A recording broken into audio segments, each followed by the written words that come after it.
Okay, let's jump right in. We're going to talk about a story that, let's be honest, almost everyone thinks they know. But what if the version we all have stuck in our heads, the fable, the fairy tale, is actually the biggest obstacle to understanding what's really going on? Seriously, take a second. When you picture the Garden of Eden, what comes to mind? I'm willing to bet you're seeing something kind of soft, maybe a little hazy. Probably a lush, very European-looking forest, right? Maybe some mossy rocks, a gentle stream, and of course, a very particular apple tree. The whole vibe is pure storybook. Well, that storybook image, that's the problem. To really get what the original text is saying, we have to kind of shatter that image, because the sources are pretty clear. This isn't a simple tale about forbidden fruit. It's a high-stakes political crisis. It's a story about a coup, a transfer of power. So our first job here is to do a complete scene reconstruction. We need to get past the fable and see the place and the people the way the ancient text actually presents them. First up, the location. Let's just erase that image of a European forest. The story is set squarely in the ancient Near East, the Fertile Crescent. So don't picture some wild, untamed jungle. Think of it more like an ordered world, an administrative center. This is headquarters, the cosmic ground zero where heaven and earth are supposed to overlap. And the people? Yeah, you can forget those Renaissance paintings. The text places Adam and Eve firmly in the Levant. They would have looked like the people of that region. We're talking melanated skin from medium to dark brown, dark hair. They were people of the earth, literally. Not European visitors, but people who belonged to the very soil of that place. And their clothing, or, lack thereof, tells their entire story in 3 acts. Before the fall, the text is explicit. They were naked and completely unashamed. Their innocence needed no cover. Then, boom, the improvised fig leaves. That's shame, right there. And the animal skins given to them later? That's a sign of their new reality. A transition into a harder, harsher world that now requires protection. Okay, so we've reset the stage, we've got the right location, the right look for the characters, but that brings us to the central question, doesn't it? Why was Adam even put in this position? It almost feels like a setup. But the answer, it turns out, is that we've completely misunderstood his job title. See, we tend to think of Adam as a gardener, like a glorified park ranger. But that's not it at all. The correct title, based on ancient models of kingship, is vice-regent. He wasn't just managing plants. He was the king's personal direct representative, tasked with ruling on his behalf. This plugs right into that famous phrase, made in the image of God. The Hebrew word here is selem. Now, in the ancient world, when a king conquered a new territory, he would erect a selem, a statue of himself, to be a constant physical reminder of who was in charge. Adam wasn't just made in God's image, he was the image, a living, breathing selem of the High King on earth, a walking monument to God's authority.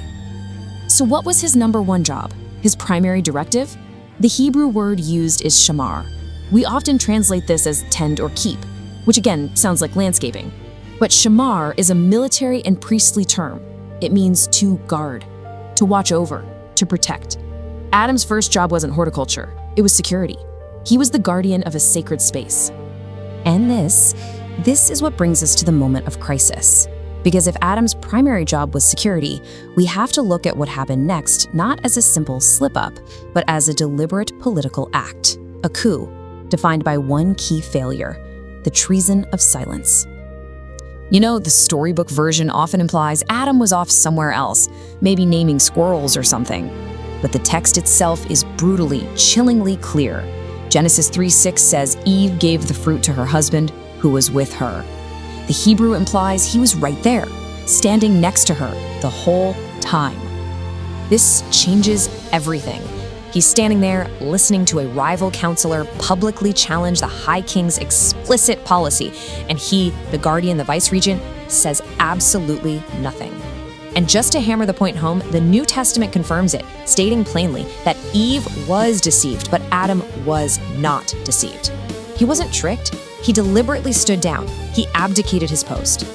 So let's just break it down like a political analyst would. Step 1. A rival counselor enters the king's sovereign territory. Step 2. The king's law is publicly questioned. Step 3.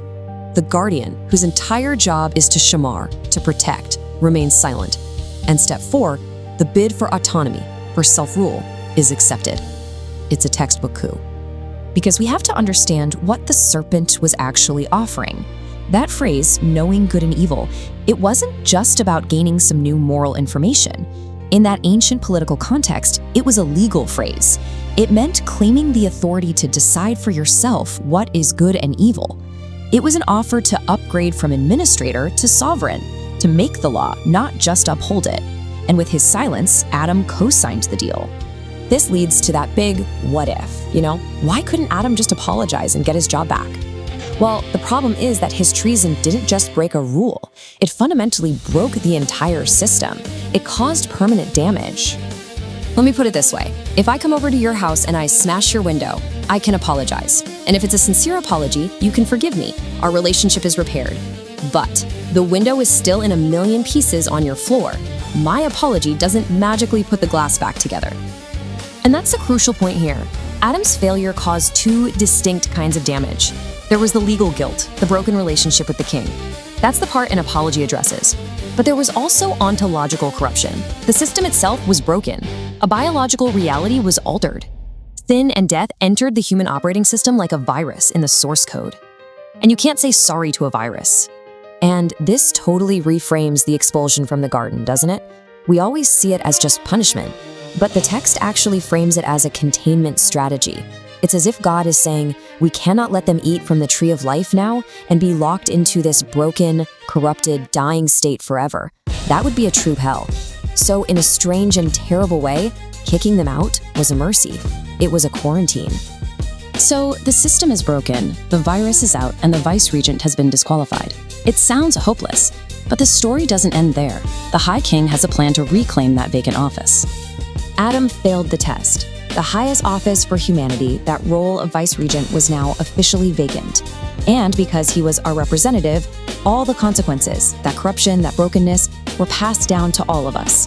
The rest of the entire biblical narrative, really, is the search for a new candidate, a new representative who could finally pass the test where the first one failed. And that candidate is called the last Adam. And just look at this stunning, perfect reversal of the failure. The first Adam, in a paradise, disobeyed at a tree in a bid to make his own will supreme. The last Adam, Jesus, in a barren wilderness, obeyed on a tree, the cross, while being stripped of everything. One said, "My will be done." The other, in a different garden, said, "Your will be done." He reclaimed the office by perfectly reversing the original treason. And that leaves us with a final, pretty provocative thought. Adam's catastrophic failure didn't begin with the act of eating. It began with an act of silence. He failed his primary duty to shamar, to guard. So the question for us is pretty direct. In our own gardens, in our own spheres of responsibility, where are we being silent guardians? Where are we just standing by when we've been commissioned to protect and guard what is right?